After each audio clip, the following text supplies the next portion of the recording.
Hello guys, welcome back to my YouTube channel. स्वागत है आप सभी का हमारे यूट्यूब चैनल पर। तो आज के इस वीडियो लेक्चर में मैं आपको पढ़ाने वाला हूँ most important one word substitution. और ये मैं जितना भी आपको OWS पढ़ाऊंगा ये होगा आपका इंग्लिश ब्लैक बुक से, जिसमें हम कंप्लीट OWS का अध्ययन कर रहे हैं। और हम जितने भी यहाँ पर OWS बनेंगे उसको सेट वाइज अध्ययन करेंगे। यहाँ पर ये सेट नंबर 6 है, जिसमें हम 101 से लेकर 120 तक के OWS को कवर करेंगे। बाकी आपको इसका फ्री PDF लेना है तो आप हमारे इस टेलीग्राम चैनल से जुड़ जाइएगा। तो चलिए बिना टाइम वेस्ट किए वीडियो की शुरुआत करते हैं। पहला वर्ड आपके सामने है एफेसिया। एफेसिया का मतलब क्या होता है? एफेसिया का मतलब होता है मस्तिष्क क्षति के कारण समझ ना पाना या बोल ना पाना। एफेसिया का मतलब क्या होता है? जैसे आपको मेंटली प्रॉब्लम हो गई है, उस कारण से आप कुछ ना समझ पा रहे हैं ना बोल पा रहे हैं, तो इसको हम कहते हैं एपेसिया। इंग्लिश मीनिंग आप देख सकते हैं, लॉस ऑफ स्पीच, यानी बोलने की शक्ति को खो देना ड्यू टू मेंटल प्रॉब्लम, मानसिक स्थिति के कारण। ओके, एपेसिया का मतलब मस्तिष्क क्षति के कारण समझ ना पाना या बोल पाना। नेक्स्ट वर्ड आपका है एपियरी, और बहुत ही इंपॉर्टेंट वर्ड है। जितने भी इंपॉर्टेंट वर्ड होंगे उसको टेढ़ा करके लिखा रहेगा। एपियरी का मतलब क्या होता है? मधुमक्खी शाला, यानी जहाँ पर मधुमक्खियों को पाला जाता है। एक ऐसा प्लेस जहाँ पर मधुमक्खियों को पाला जाता है उसे हम एपियरी कहते हैं। एक एपियरी होता है और दूसरा होता है आपका एवियरी।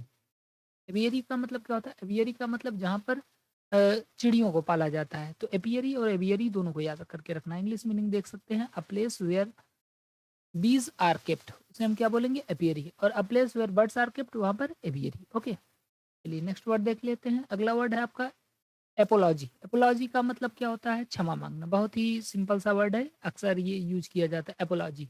ओके, एपोलाइज भी बोलते हैं बहुत से लोग। एपोलाइज का मतलब क्षमा मांगना। इंग्लिश मीनिंग देख सकते हैं, to express regret for something that one has done wrong. मतलब उस चीज के लिए रिग्रेट एक्सप्रेस करना, व्यक्त करना, फॉर समथिंग, किसी चीज के लिए, that one has done wrong, जो कुछ गलत हो गया है। मतलब जो कुछ गलत हो गया है उसके लिए अगर आप पश्चाताप कर रहे हैं तो इसका मतलब आप क्षमा मांग रहे हैं। ओके, अगला वर्ड है आपका एपोस्टेसी। एपोस्टेसी का मतलब क्या होता है? स्वधर्म त्याग करना। स्वधर्म त्याग, इसका मतलब होता है अपने आप से अपने रिलीजियस को छोड़ देना, या अपनी रिलीजियस पार्टी को छोड़ देना। क्या कहलाएगा आपका? एपोस्टेसी। ओके, एपोस्टेसी का मतलब स्वधर्म त्याग। इंग्लिश मीनिंग देख सकते हैं, the state of having rejected your religious belief of your politic, और यहाँ और रहेगा, और योर पॉलिटिकल पार्टी। एक ऐसी अवस्था, हैविंग रिजेक्टेड, जब आपने रिजेक्ट कर दिया योर रिलीजियस बिलीफ, अपने धार्मिक विश्वासों को, जब आपने अपने धार्मिक विश्वासों को रिजेक्ट कर दिया है, या योर पॉलिटिकल पार्टी, अपनी पॉलिटिकल पार्टी को आपने रिजेक्ट कर दिया है, तो उसको हम एपोस्टेसी बोलेंगे। नेक्स्ट वर्ड आपका है अपोस्टल। अपोस्टल का मतलब क्या होता है? धर्म प्रचारक, यानी जो किसी मूवमेंट को आगे बढ़ाता है उसको हम अपोस्टल बोलते हैं। तो इसको याद कर लेंगे। पोस्टर के द्वारा क्या करते हैं लोग? अपने चीज़ों का प्रचार करते हैं। तो अपोस्टल एक पोस्टर लेकर क्या कर रहा है? वो धर्म का प्रचार कर रहा है। इंग्लिश मीनिंग देख सकते हैं, appointment of reform movement. Okay, यहाँ पर कुछ गड़बड़ लग रहा है। यहाँ पर होगा अ पर्सन, होगा a person. A person of reform movement, मतलब एक ऐसा पर्सन जो रिफॉर्म करता है मूवमेंट को। Okay, apostle. अगला है आपका अपेलिंग। अपेलिंग का मतलब क्या होता है? अपेलिंग का मतलब होता है भयावह या डरावना। तो इसको याद कर लेंगे कि पल पल आदमी को डर लग रहा रहता है। हर पल आदमी को डर लगा रहता है कि कहीं उसके ऊपर कुछ हो ना जाए, कहीं वो टकरा ना जाए। तो हर पल क्या लगा रहता है? लोगों को डर लगा रहता है। अपेलिंग का मतलब क्या हो जाएगा आपका? डरावना या भयावह। इस मीनिंग देख सकते हैं, कॉजिंग शॉक्स आर डिसमे, मतलब जो डिसमे हो सकता है। ओके, अगला वर्ड आपका है अपरटेन। अपरटेन का मतलब क्या होता है? संबंध रखना।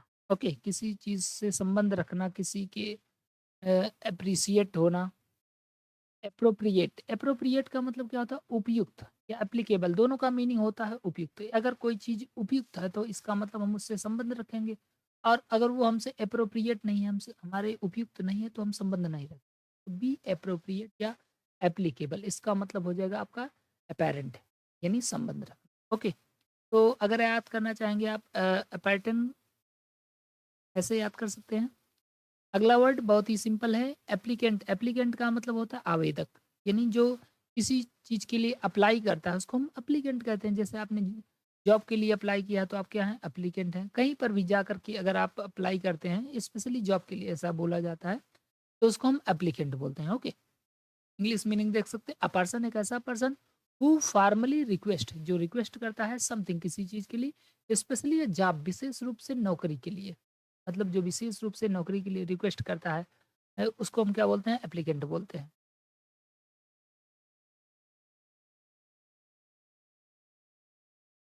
अगला है आपका अप्रेज़ल। अप्रेज़ल का मतलब होता है मूल्यांकन। क्या होता है? मूल्यांकन, यानी किसी चीज़ के वर्थ का पता लगाना कि वो कितने मूल्य का है, इसको हम बोलते हैं अप्रेज़ल, ओके। अप्रेज़ल का मतलब वैसे एक आता है, अप्रेज़ल का मतलब प्रशंसा भी करना होता है, तो ऐसे ही बना हुआ है। एस्टीमेट यानी अनुमान लगाना, आप थिंग्स वर्थ, चीज़ों के मूल्य का। तो चीज़ों के मूल्य का अनुमान लगाने का मतलब क्या होता है? मूल्यांकन करना कि इसका मूल्य कितना होगा, तो एस्टिमेशन ऑफ थिंग्स वर्थ, यानी चीज़ों के मूल्य का आकलन करना क्या होता है? मूल्यांकन होता है, अप्रेज़ल, ओके। अगला वर्ड है आपका एप्रिसिएट। एप्रिसिएट का मतलब क्या होता है? प्रशंसा करना। अक्सर प्रशंसा करने के लिए आता है या मूल्य बढ़ाने के लिए भी आता है। कहते हैं ना, एप्रिसिएट करते हैं। जैसे कोई बच्चा है, अगर वो अच्छा काम कर रहा है तो उसको हम एप्रिसिएट करते हैं, उसकी प्रशंसा करते हैं। तो ये वर्ड आपने अक्सर सुना होगा, एप्रिसिएट मतलब प्रशंसा करना। टू राइज़ इन वैल्यू, यानी किसी की वैल्यू को बढ़ा दे। कोई अच्छा कर रहा है उसको और थोड़ा-सा उसकी प्रशंसा करो, वो और अच्छा करेगा ना, तो एप्रिसिएट का मतलब प्रशंसा करना। नेक्स्ट वर्ड और इम्पोर्टेंट वर्ड, क्योंकि ये टेढ़ा लिखा गया है तो ये इम्पोर्टेंट है। अप्रेंटिस। अप्रेंटिस का मतलब क्या होता है? शिक्षार्थी, यानी कोई ऐसा व्यक्ति जो किसी ट्रेड को सीखने के लिए अ, किसी ट्रेड को करने के लिए कुछ नई-नई चीज़ों को सीखता है, उसे हम शिक्षार्थी बोलते हैं। जैसे आपने देखा होगा आईटीआई कर लेते हैं तो लोग आईटीआई अप्रेंटिस में जॉब करते हैं ना, तो अप्रेंटिस एक प्रकार के मतलब कुछ सीखने का आपको मौका मिलता है, अप्रेंटिस। आईटीआई जो लोग किए होंगे इसके बारे में स्पेशली जानते होंगे। अ पर्सन एक ऐसा पर्सन हू वर्क्स, जो काम करता है फॉर एन एक्सपर्ट, मतलब एक एक्सपर्ट होने के लिए, टू लर्न अ ट्रेड, ताकि वो एक अच्छा ट्रेड सीख सके। ट्रेड का मतलब आप समझ गए, बिज़नेस, व्यापार, ओके। तो अप्रेंटिस का मतलब क्या होता है? शिक्षार्थी जो एक्सपर्ट बनने के लिए काम करता है ताकि वो किसी ट्रेड को अच्छे से सीखे। अगला वर्ड आपका ये भी इम्पोर्टेंट है, एक्वाफोबिया। एक्वाफोबिया का मतलब क्या होता है? पानी का डर। अब एक्चुअली में ये रूट वर्ड से बना हुआ है। एक्वा का मतलब क्या होता है? पानी। एक्वागार्ड आपने सुना होगा ना, तो एक्वा का मतलब होता है पानी, और फोबिया का मतलब क्या होता है? फोबिया का मतलब होता है डर। तो एक्वा माने पानी, फोबिया माने डर, यानी पानी का डर, जिसे पानी से डर लगता हो, पानी में जाने से या पानी के पास रहने से हम एक्वाफोबिया बोलते हैं। फोबिया के कई इंपॉर्टेंट वर्ड आएँगे ऐसे। इंग्लिश मीनिंग देख सकते हैं, बीइंग अफ्रेड यानी डर जाना, ऑफ वाटर पानी से, आर बीइंग नियर वाटर या पानी के नज़दीक में होना। क्या होता है ये? एक्वाफोबिया होता है। अगला है एक्वारियम, ये भी इंपॉर्टेंट वर्ड है। एक्वारियम का मतलब होता है मछली घर। एक्वारियम आप जानते हैं? एक काँच का ऐसे बना होता है और उसमें क्या होता है? उसमें मछलियाँ होती हैं, पानी इसमें रहता है, तो मछलियाँ आराम से इसी में तैरती रहती हैं।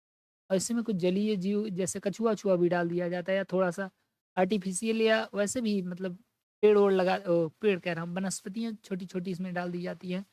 एक ग्लास टैंक होता है जिसमें पानी भरा होता है, उसमें मछलियाँ होती हैं, उसको हम एक्वेरियम बोलते हैं। अक्सर ये जो थोड़ा ठीक-ठाक लोग होते हैं अपने घरों में रखे रहते हैं, थोड़ा अच्छा लगता है। एक्वेरियम का मतलब मछली घर, ओके। इंग्लिश मीनिंग देख सकते हैं, अ ग्लास टैंक, एक काँच का टैंक, वेयर फिश, जहाँ पर मछलियों को, एंड वाटर प्लांट्स और जलीय पौधों को आर केप्ट रखा जाता है। ऐसा ग्लास का टैंक जहाँ पर मछलियों या जलीय पौधों को रखा जाता है, उसको हम क्या बोलेंगे? एक्वेरियम। इंपॉर्टेंट वर्ड है, ओके। एक्वेरियम आपको ज़रूर याद रखना है। अगला है एक्वाटिक, ये भी इंपॉर्टेंट है। एक्वाटिक का मतलब क्या होता है? जलीय, ये एडजेक्टिव का कार्य करता है। एक्वाटिक, अभी मैंने आपको क्या बताया? एक्वा का मतलब क्या होता है? एक्वा का मतलब पानी, तो एक्वा, एक्वा पानी आ गया। एक्वाटिक यानी पानी में रहने वाला, एक्वाटिक जलीय जीव। ऐसे प्लांट या ऐसे एनिमल्स जो जल में रहते हैं उसको हम एक्वाटिक बोलते हैं। इस मीनिंग देख सकते हैं, animals and plants growing or living in or near water, यानी ऐसे एनिमल या ऐसे प्लांट्स जो पानी में रहते हैं या पानी के नज़दीक में रहते हैं उसको हम एक्वाटिक, ओके। अगला वर्ड आपका है अरेबल। अरेबल का मतलब क्या होता है? कृषि योग्य, यानी कोई ऐसी भूमि जहाँ पर अच्छी कृषि की जा सके, जहाँ पर उत्पादन क्षमता अधिक होती है उसको हम अरेबल बोलते हैं। अरेबल का मतलब क्या होता है? अरेबल का मतलब एक ऐसी भूमि जहाँ पर कृषि बहुत अच्छे से की जा सकती है। अरेबल लैंड्स इसको यूज़ किया जाता है। सूटेबल फॉर ग्रोइंग क्रॉप्स मतलब सूटेबल है, सूटेबल का मतलब क्या है? अच्छा होना। ओके, फॉर ग्रोइंग क्रॉप्स फसल उगाने के लिए, जो फसल उगाने के लिए सूटेबल होता है उसको हम क्या बोलते हैं? अरेबल बोलते हैं। अगला है आपका आर्बिट्रेरी। आर्बिट्रेरी का मतलब क्या होता है? मनमाना, यानी कोई अगर चांस मिल गया तो चांस मिल गया तो पहले से प्लानिंग नहीं करेगा। अगर मौका मिल गया तो वो किसी भी हद तक जा सकता है, कोई काम कर सकता है। इसको हम बोलते हैं आर्बिट्रेरी। आर्बिट्रेरी का मतलब क्या होता है? मनमाना। ओके, बेस्ड ऑन चांस यानी मौके की तलाश पर रहता है, रेदर देन अ रीजन और प्लान। मतलब ना तो उसको रीजन दिखता है ना तो प्लान। रीजन या प्लान की अपेक्षा वो किस पर बेस्ड होता है, आधारित होता है? चांस, मौके पर। उसको मनमाना ही कहेंगे ना, जब मौका मिल जाए तभी काम करो। अगला इंपॉर्टेंट वर्ड है आर्बिट्रेटर। आर्बिट्रेटर का मतलब क्या होता है? पंच या मध्यस्थ। पंच या मध्यस्थ क्या होते हैं? मतलब एक ऐसा व्यक्ति जो दो लोगों के विवाद को निपटाने के लिए अ, नियुक्त किया गया है, उसको हम बोलते हैं आर्बिट्रेटर। यानी पंच या मध्यस्थ, दो लोगों के बीच में होने वाले झगड़े को निपटाने वाले को हम क्या बोलेंगे? आर्बिट्रेटर। इंग्लिश मीनिंग देख सकते हैं, अ पर्सन एक ऐसा पर्सन हु इज चूजन जिसे चुना गया है टू सेटल अ डिसएग्रीमेंट, एक डिसएग्रीमेंट को सेटल करने के लिए। सेटल मतलब समझ रहे हैं? सेटल का मतलब समझौता। समझौता करवाने के लिए चुना गया उसको हम क्या बोलेंगे? आर्बिट्रेटर। अ पर्सन एक ऐसा पर्सन अपॉइंटेड, नियुक्त किया गया बाय टू पार्टीज, दो पार्टियों के द्वारा, to resolve the dispute. Dispute माने विवाद, विवाद को रिजॉल्व करने के लिए, समाप्त करने के लिए दो पार्टियों के द्वारा किसी एक व्यक्ति को चुना जाता है तो उस व्यक्ति को क्या बोलेंगे? आर्बिट्रेटर। ओके, अगला है आपका आर्कियोलॉजिस्ट। आर्कियोलॉजिस्ट मतलब आप समझ रहे हैं, आर्कियोलॉजी से बना हुआ है पुरातत्व विज्ञानी, यानी एक ऐसा पर्सन जो पुरानी चीजों की खोज करता है उसको हम आर्कियोलॉजिस्ट कहते हैं। इंग्लिश मीनिंग देख सकते हैं, one who studies human antiquities. एक ऐसा पर्सन जो मानव की पुरानी चीजों की खोज करता है उसको हम आर्कियोलॉजिस्ट बोलते हैं।